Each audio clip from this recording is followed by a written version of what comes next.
Hey Ringside crew, welcome to the internationally known Dudes at Ringside podcast. And now here's your host, Joe Panther III. Hello there, wrestling fans, and welcome to another episode of the internationally known Dudes at Ringside podcast. I'm Joe Panther III, and man, today my guest, she'll be back. She just had to step out for a second, and she'll be right back. Mickie Knuckles is my guest, and now here she is. Let's give a warm Dudes at Ringside welcome to the Queen of Extreme, the one and only Mickie freaking Knuckles. Welcome, Mickie. Welcome. Hi, how are you all? Awesome. Welcome, Mickie. Welcome. I know my fans are very excited to have you on.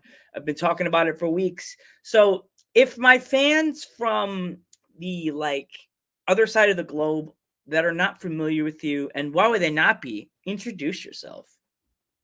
My name is Mickie Knuckles. Apparently my other versions come out quite frequently. That's Code Mickie. I've got two sides. One's Aunt Mickie. She's a great, fun-loving gal, likes to tell dirty jokes, put things in people's buttholes, and have a great time. I like her. Code Mickie is terrifying. Code Mickie doesn't see anything but red tunnel vision and who they want to kill. Code Mickie is when you need to get the fuck out of the way. Aunt Mickie, you'll know, because if I play with somebody's butthole, that's Aunt Mickie. That's me. But Code Mickie went a little psycho a couple weekends ago, or last weekend, as a matter of fact, and that she killed everything. So here we are. Welcome, Mickie. I'm so happy to have you on. So, what made you join this world of professional wrestling? When was the first time you knew that you're like, I want to be a wrestler? When I saw Miss Texas beat up downtown Bruto, it was at the Louisville Gardens. She just beat the shit out of him. He walked down to the ring after she was already in the ring, and he ran his mouth, and she whooped the dog shit out of him. And I was like, yeah, that's what I want to do. I want to be a wrestler. I want to fight people. I was already a fighter anyways, so I was like, why not put it to good use? Yeah, pretty much. So, my mom made me a deathmatch wrestler, man. She beat my ass so bad it pales in comparison to any deathmatch wrestler I've ever been in the ring with. I'm like, if you want my ass better than my mama could, God bless you. We're gonna try. Yeah, but yeah, seriously, it's just. Well, yeah, it's insane. So, who was your act? Do you remember back then? Who was your very first match in the business? Haley Hatred. I only remember because she knocked me the fuck out halfway through the match. But I was able to keep on my feet and keep going. By then it had been muscle memory because I had trained for 2 years with a lot of different trainers. And she gave me a straight forearm to my face and dislocated my nose and tore that piece of skin that connects your lip to your gum. She completely tore that clean. And then she, because she hit me with the forearm just right here, knocked me clean out. And then she went to pick me up for a power bomb, but the chairs were set up weird, and she ended up dropping me on my head right here, my neck on the back of the chair, my legs straight up and down. It was scary enough to where Hero, which was one of my trainers, came out of the locker room and chucked her ass out of the ring, out of, I guess, being upset with her. I think we were just both young and stupid, but yeah, that was my first match, and it was at King of the Death match in 2003. That's when I debuted, but it was a non-death match. I wasn't allowed to do death matches at that time. So, with you being the death match scene, let's talk about it. What has been your craziest spot that you recall? I've had a lot of concussions, so I forget a lot of things. With that being said, most recently, within the last 5-year span, a light tube was one of the great big 10-foot T12s, and one end had broken off, and it was duct tape, but I didn't see the duct tape. I just saw the other bundle because, blood, you have a hard time seeing through it. And I went to go do a spot, and when I did, it first inserted my leg, I didn't feel it because it was like butter. And then the second time, I had another chunk. I guess it broke off, but I went to go do the spot anyway, so I was in a zone. And when I went to go kick the light tube, that's when the second chunk went in and pushed the first chunk down further. And I saw the cut, And I stopped for a half a second. I was like, all right, it's not gushing blood. I think we're okay. Because you always worry about hitting like the main arteries or, the femoral artery. You could fucking bleed out. So I was like, as long as it ain't gushing blood, I'll just duct tape this shit. I'll be fine. It's just meat. It'll be fine. So I duct taped it. And then the fans or not the fans, but the security kept trying to get in the ring. And they're like, hey, we need to get you out. And I was like, you need to get the fuck away from me. This is what you need. I got shit to do. Get away. And they kept giving me towels and shit. I was like, guys, if I take a towel, will you leave me the fuck alone? God bless them. They care. But it was just like, I needed to do stuff. And ended the match. Still didn't think it was that worth going to hospital. But Tremont and Chrissy, being the most caring people I've ever ran into, they made me. They told me I had to, or they were going to whoop my ass. So I went to the hospital, and the doctor came in, and they didn't have a trauma center. So he's like, you're at the wrong hospital. We're going to take you to another hospital. So no, you ain't. He's like, yeah, we're going to have an ambulance transport you from this hospital to one across town. And I was in Philly. And I said, no, you don't get it. I came to this hospital. If you can't do it in this hospital, I'm going to go the fuck home. He's like, where's home? Now, this is in Philly. I live in Louisville, Kentucky. I was willing to drive all the way the fuck home and just see the doctor when I get home, because I wasn't going to wait, because I had to get the kids to school the next day. I'm a mom first and foremost. I had to get back, get the kids to school and everything else, and it was my days with them. So, and he's like, you can't make it all the way back. I said, Doc, I got a whole pound of weed in my car. Yes, I can. I bet you I can. And he's like, well, what if we take it? What if we find somebody to take it out? And I said, okay. He's like, well, the OR is not booked or is booked up until 8 hours. I was like, I'm not waiting 8 hours either. I'll leave. I'll have you sign the disclosure or whatever, and I'm going to leave. And he's like, well, I can do it. And I was like, all right, you go ahead and do it. He's like, but I can't give you anesthesia. I said, I don't give a shit. So he put the little sticker in, numbed it up. He started fingering around. The only thing that kind of irked me was it made me sick to my stomach, because he went all the way down into, like, buried his hand, like his knuckles all the way up to there in my leg, like making sure he got all the little pieces of glass out. So he was kind of being a little rough, because they have to be. They make sure they got everything. And I was like, Doc, I swear, you better buy me dinner after this. I feel violated. Like, you got your fingers in me, sir. He let me videotape it, which was super cool of him taking it out. I still got the piece on. I'll tell you. Oh, there we go, fans. I still got the piece. Oh, wow. Put my name on it. Wow. This was one of the pieces in my leg. Wow. Move it over a little. Move it over. Can't see it. Oh, wow. There it is. That's the piece, fans. Wow. There it is. That was one of the pieces in my leg. And then the one further down, he had to break into pieces because it kept getting caught, because it had jagged its way in there. So now I'll show you the scar. Hold on. It's a gnarly fucking scar. But I'm so proud of it, because I was like, you know what? In that moment, I could have freaked the fuck out or just kept going, and my brain didn't even stop to think, hey, this might be bad. I said, I'm an idiot, true and true. But watch this. Hold on. See if I can do it. Ooh, there we go.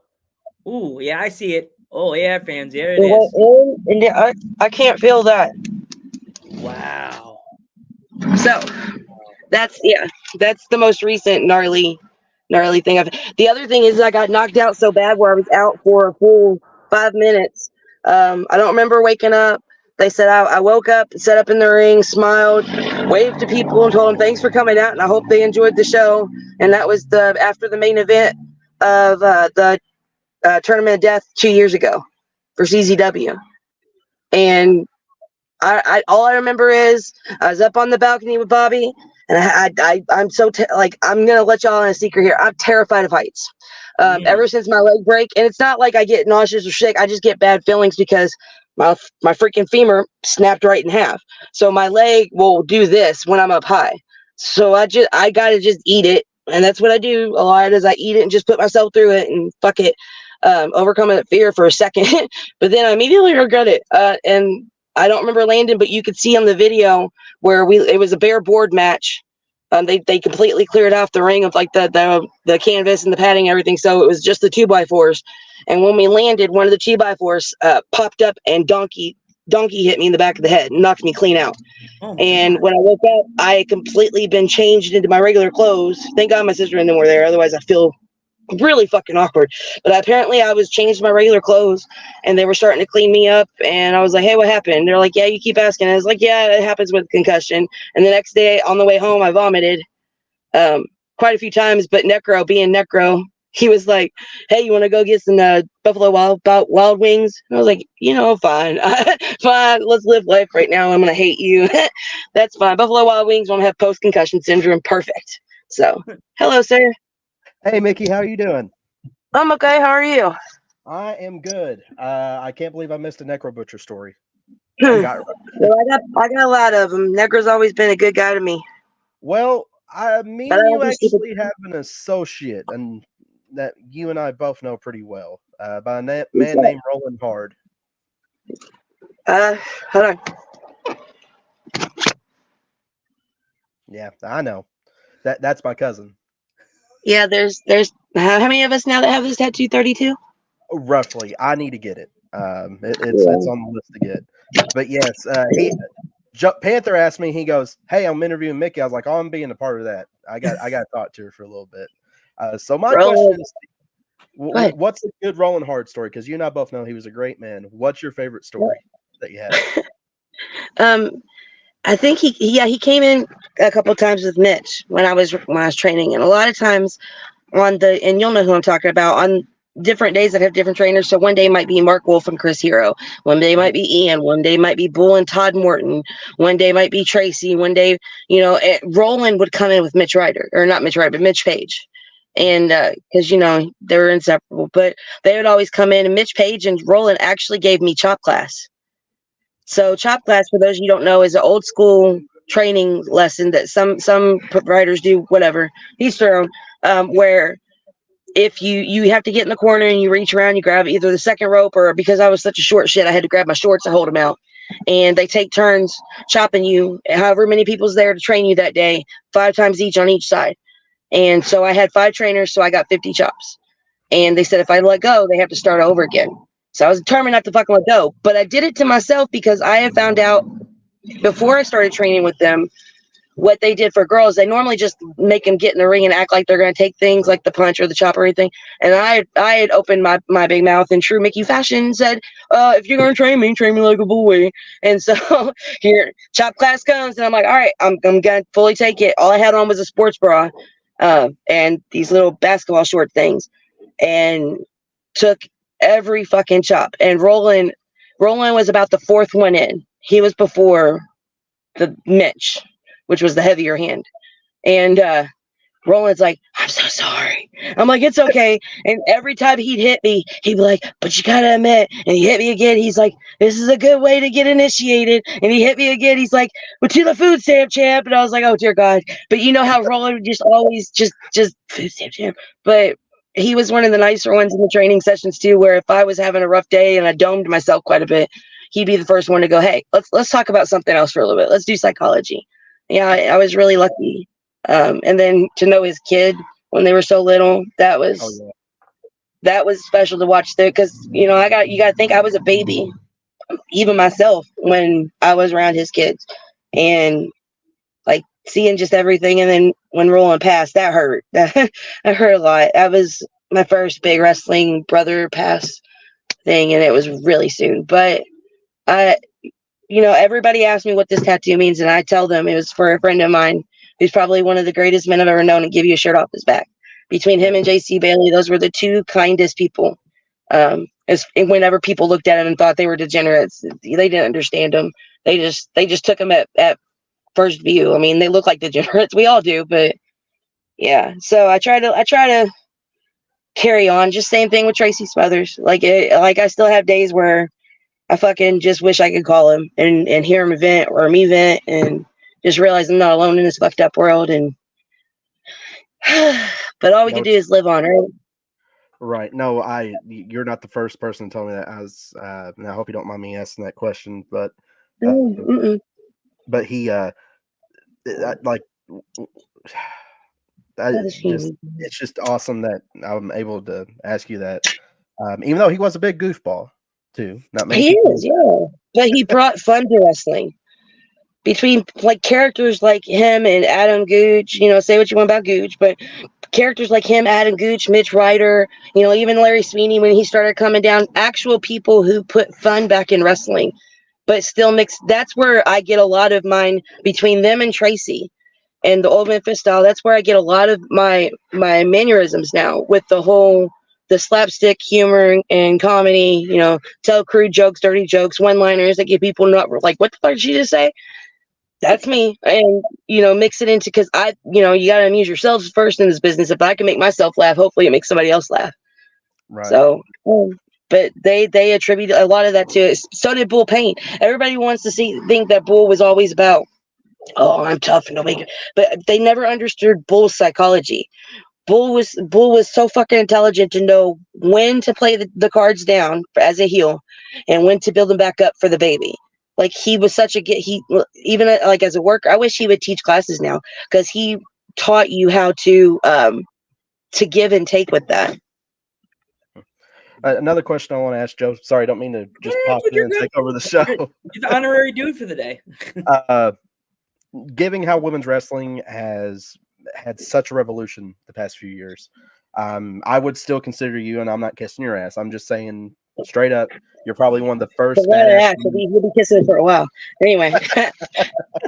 You're probably one of the first badass women in professional wrestling to ever step foot in the ring. By being as tough as the men. That's what Roland told me when I was a kid. I remember that. So you don't take that away from yourself, because you are. Okay, I'm not gonna take it. I'm comfortable with things like that, because especially after reading John Cosper's book about the girls that came before me and things, like, they were probably in a wrong time for how great they were. And that really sucks. It sucks that it's gone on so long where more women haven't been recognized as being part of that. It took like a surge of, hey, this, and this, and this, and then hopefully like-minded people in the wrestling business and in communities all throughout.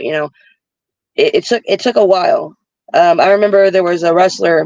She was a badass. She did death matches with IWA before I came on. Now she only did a few, but she was an older lady. Delilah was her name.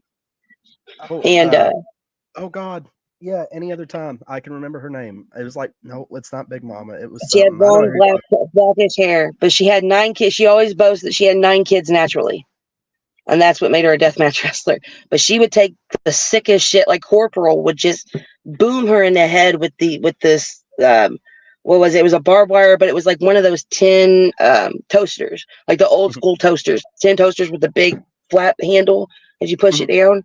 He fucking waylaid her in the head and just split her wide open. She just looked at him and smiled. Like, it sucked that, she went hard, she went fast. Like, she was brilliant, but at the same time, it took a toll on her body. But I can only imagine 9 kids, having 9 kids naturally, shit. And getting to the age to where you're doing fucked up shit. Like, yeah, I could see that. My body breaks down every time. But she just fought through it, and that's commendable. And then you've got, like, I know people want to pick on Moolah and Mae Young, but you've got them. Without them, there probably wouldn't be this whole revolution, because they had to do something to get it there. Not saying right or wrong. I'm not judging. I don't care. I'm just saying give credit where credit is due. It's hard when you have to be the first one to do something, because there's no path for you to follow. You have to very messily make a new path. It's not going to be the greatest path. It's not going to be the most perfect path, because it's one path through the dirt. Have you ever walked through the dirt or through the sand? Nobody's walked in front of you because the water just came through, and there's one path burrowed through the sand. You got to think about it like that. So, yeah, I think there was just too many that didn't get it. I'm happy that it's getting it now. I can't be solely to blame. I try, but yeah, I'm just grateful that I was given an opportunity based off those before me. Yeah, and that's what it was. If it wasn't for Delilah and LuFisto, I wouldn't have been allowed to been trained the way I was. So I'm grateful for that. And you have inspired, women's wrestler of today. And I have heard people say that you were one of their inspirations, because, even back then when you were starting, there really wasn't that many, bad for me saying this, but like legitimate women's wrestlers back in the day. And then they were far away. You had the Minnesota Home Wrecking Crew. They were up in Milwaukee. You had Daisy Hayes and Mischief, but they were all the way in Illinois. And, travel, like, IWA would run weekly shows, but it wasn't something to where Ian would bring in girls every once in a while, but girls were very much the bells and whistles anyways. And they didn't want to overuse the girls, so they would bring them in once a month instead of having them, whatever. And I would get lucky to work with them, but then when they were gone, it took a while for me.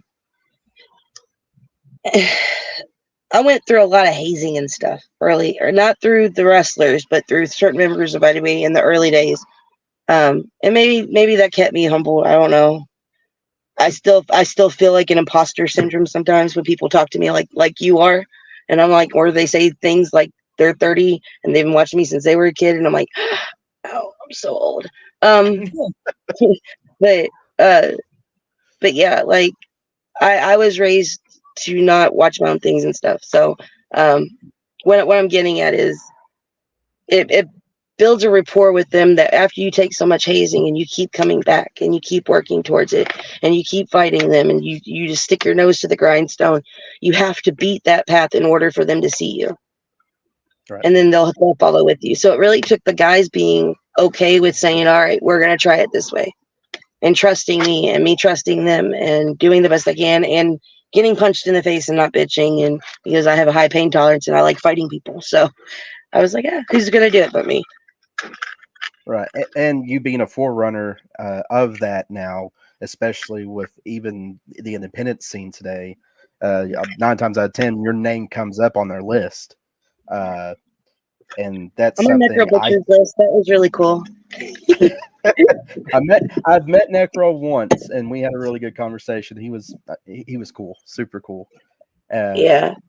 But being that, my question is, how does it feel to know that you were a forerunner of the next generation of women's professional wrestling? I feel a certain sensory responsibility, maybe. Not because of any self-entitlement. It's more along the fact of I've got people watching for one reason or another, whether I amuse them, I crack them up and make them laugh. I throw some things in there that make them cringe, whether they like the blood factor. I try to appease my portion of fans, but sorry, I wish I could show you this. There's somebody walking your hold on a second. Hi. I'm busy. I'm busy. This thing right here. No, you just fucked me up. That's cool. No, that's tell them you're doing a podcast. Why do you think I'm mad? I'm just podcasting. You're acting like a girl. Go away. I'll be out there in a minute. Jeez. No, I didn't watch. Oh my goodness. Okay. Watch it on YouTube. Come watch it. You're being a dork now. Yeah, I appreciate you. But go away. Okay, now I forgot the question. That is not my fault. No, you're good. I got one for for you, Mickie. Let's go into it. What's your as we were talking before we were live about Randy West? Like, what kind of stories do you have about Randy West? She's me. She's a smaller, cuter version of me. We fought each other everywhere. As a matter of fact, we had one match that went 37 minutes, and it was a 200 light tube match, and we didn't even touch the light tubes till over halfway in. We were having so much fun playing outside and all the weapons, like the tank. That was fun. And there was a barn with like a heavy duty metal door and tree stump and military things. And we just went out there and beat the hell out of each other.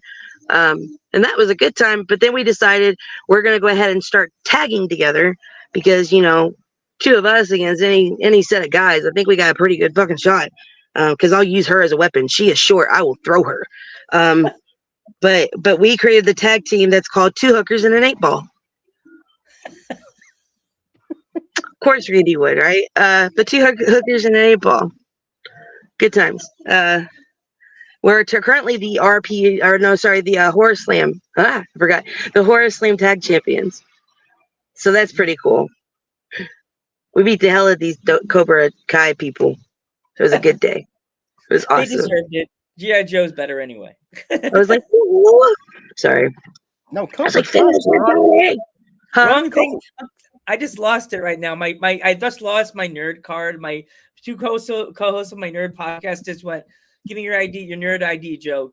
You've been revoked. You went to the wrong franchise. Cobra Kai's Karate Kid, Joe. Karate Kid. I just lost my nerd license. It just like you drunk, Joe. It's the wrong day. Mondays is for the nerds, not today. Sorry, Mickie. This is why we should say no to drugs, everybody. In Pennsylvania, it was like 90 degrees, whatever, 80 degrees today, and I just was out in the sun all day, and I just. I'm swamp assing right now. I hear talking to y'all.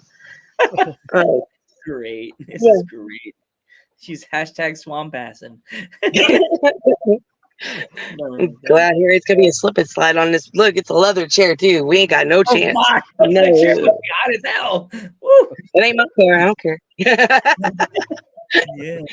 that's great. Well, Joe, do you got any more questions, buddy? Oh yeah.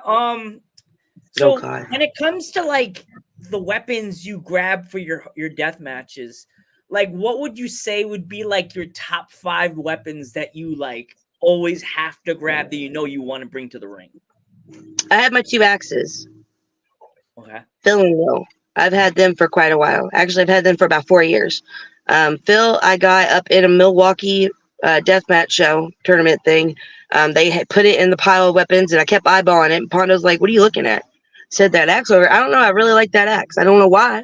I just really want that axe. He's like, "Take it." I was like, "I don't want to take it in case somebody else wants it." He went over and grabbed it and put it in my gear bag and told me to shut the fuck up. And I was like, "Okay, fair enough." And then somebody had seen me with that axe in New Jersey and brought me an axe they saw at a flea market that looked like it could be its sister. It had the same markings, everything else, but it was long and thin. So I called the fat axe Phil, fat, and the little axe Lil, from the Rugrats. Oh my gosh! So they're getting a little old. They're getting ready to be retired. They're really damaged. But I have a friend who is an amazing metals and leather worker, Masada. I don't know if you all have ever seen his work on there, but he is custom making me 2 axes as we currently speak. And I'm going to name them Dee Dee and Dexter. Yes. Nice. I feel like it's appropriate. Dexter has a double meaning, and of course everybody knows Dee Dee. So, but yeah. So that's 1 and 2, obviously. I love gusset plates. I like gusset plates. I don't know why. It's the sadomasochist in me, I guess, but I like gusset plates. I just love a good solid chair. There's so much you can just do with a good solid chair that people forget about. Like you can use it as a weapon, you can use it as just a stationary positioning, you could use it as a prop, there's so many things you could shove in somebody's ass. It's just a good time. So definitely that. And maybe number 5, I hate thumbtacks. I'm gonna tell you why I hate thumbtacks, okay? Have you ever went camping and got bit by a shit ton of mosquitoes? Mm-hmm. Okay. When they heal, as they're healing, that's what it feels like. You got bit, like you just walked into a mosquito fog and your ass just got chewed up in that one section alone and you can't stop scratching. Like you want to be a bear in the woods up against any corner in the house, fucking going up and down as much. I hate thumbtacks for that one simple reason. But anyways, last one. I like doors. Barbed wire doors are pretty fun too. Trampolines would be like a number 6 because there hasn't been very many trampolines I trust. So you have to have a specific trampoline because no offense, but I don't want to get stuck in there until next year. My fat ass said everything will just go in there and come on. If you fuck with any part of I'm already naked. I don't want to have to do more. Like, calm down. Just make it tight for me and let me take my ass kicking. But yeah, Shane Mercer did the moonsault, but just the little thing. Shane Mercer did the moonsault and battery off the top with me. Scared the fucking shit out of me. I told him, I was like, I didn't pee on you, did I? If I did, it's a bonding moment, bro. I don't like heights. But anyways, I just wanted to get that up there. I felt like I've been had the net on my shoulders. I had to confess, and I was like, oh, dear God, it's been so many days since my last confession. Anyway. Well, who would you say would be? I'll give top 3 favorite opponents to work with. Eric Ryan, Bobby Beverly, and Randy West. Neil. Hold on, no, Neil's gonna kill me. Oh shit, Neil. Because Neil Diamond Cutter is like tied for with Randers. Oh shit. Okay. Screw it. Go top 5. That way you don't get in trouble. Thank you. Oh, good, because I don't want to be kicked out of the table. Fought to get my seat there. If they say I can't sit with them, I'm gonna be pissed. Don't really blame me. So Joe did it. I said Neil. Number 5 would probably be Malcolm. Malcolm Monroe 3. Okay. He's a little happy, but once you get him slowed down, he's a good guy. So take that as you want to take it. I don't care. I see the wheels in your head, Joe. Okay. I don't know if you know this, but I can see your face. You're like, wait a minute. Is she being dirty? Is she being clean? What version is Mickie right now? Take it both ways. I don't care. I got my fun shirt on today, representing Deathmatch Wrestling. I got my PA effing wrestling shirt on today, so I'm all hardcore today. I have a tank top on with my boobs out because it's way too hot here. I had a Man Pondo shirt on, but then I was like, Pondo, dude, it's too hot. I can't do this. Pondo. Pondo's been on Dudes at Ringside. See, I've had some goodies here, man. This podcast. I used to live with Pondo and Juicy Jimmy Felcher. Oh, wow. So sorry. For about 2.5, 3 years, it should have been a television show. It was pretty fucked. It was a good, yeah. I had an ex-boyfriend that was a little nuts, a little crazy. Pondo would always undercover make fun of him, but wouldn't even, like, he would just be blatant doing it, but my ex-boyfriend wasn't smart to pick up. Yeah. We'd be high as shit laughing the entire time. He's like, what are y'all laughing at? Nothing. Yeah. Peggle. We played Peggle all the fucking time. We either played Peggle or Scrabble. But every time we played Scrabble, Jimmy would always have to spell the word gape. Like gaping. Oh, yeah.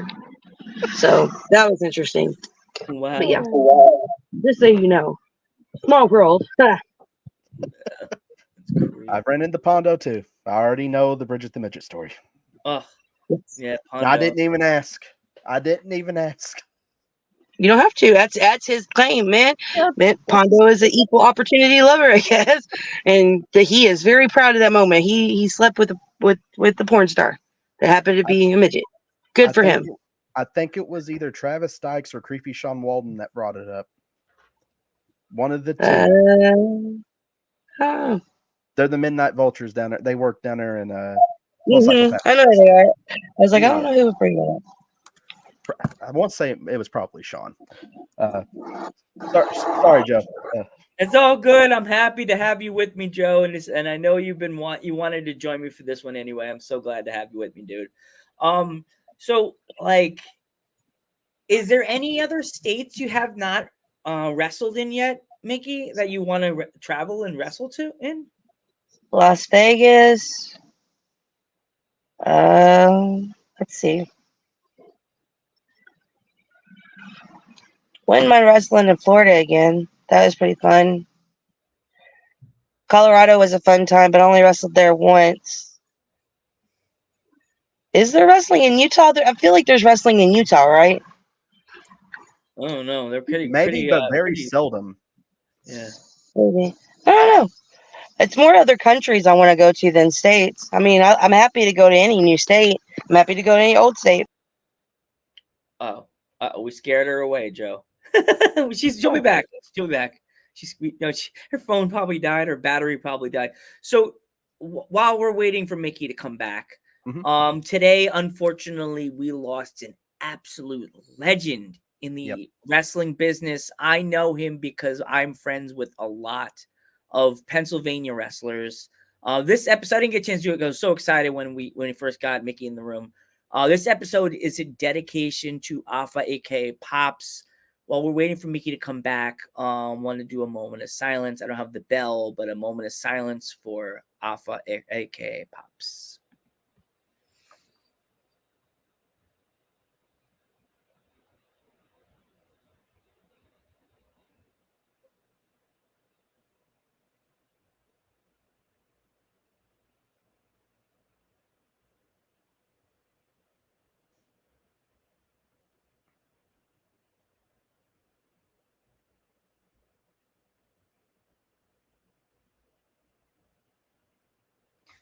Thank you.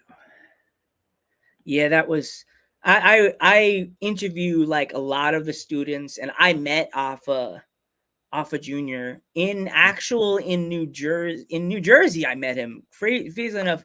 Hey, what's going on? Welcome. Hey, buddy, Hey, how you Tanner. doing? Welcome. Yeah, Joe and Joe. The Joe's at Ringside. So yeah, Mickie will be back. Probably your internet probably cut or your phone died. But yeah, I bet you didn't know me and Mickie had a lot of crossovers, did you? No, I was just thinking you just wanted to have her come on and ask her questions. But that's cool, dude. Well, I knew they're called the Midnight Vultures. Great guys. I got to have them on my show pretty soon, and you got to have them on here. They're deathmatch wrestlers out of Tennessee. Creepy Sean Walton and Travis Stykes. Great guys. Couldn't ask for two better people in the world. When I was down there at Total Psychopathic, the 2 times I did go, they kind of took me under their wing and we hung out. So those guys are pretty cool. So there's your 2 more people you can probably have up. I'll definitely ask them to come on. But yeah, doing a doubleheader tonight, Joe. Yeah. You just had your show. So what was your episode about today? We did the history of professional wrestling over one Paul Heyman. Ooh, I saw the videos. Yeah, it was pretty good. Yeah, and it's cool to see that you do a lot of fun contact. Well, we're waiting for Mickie to. Hopefully, her phone didn't die on her. She just got her phone crashed.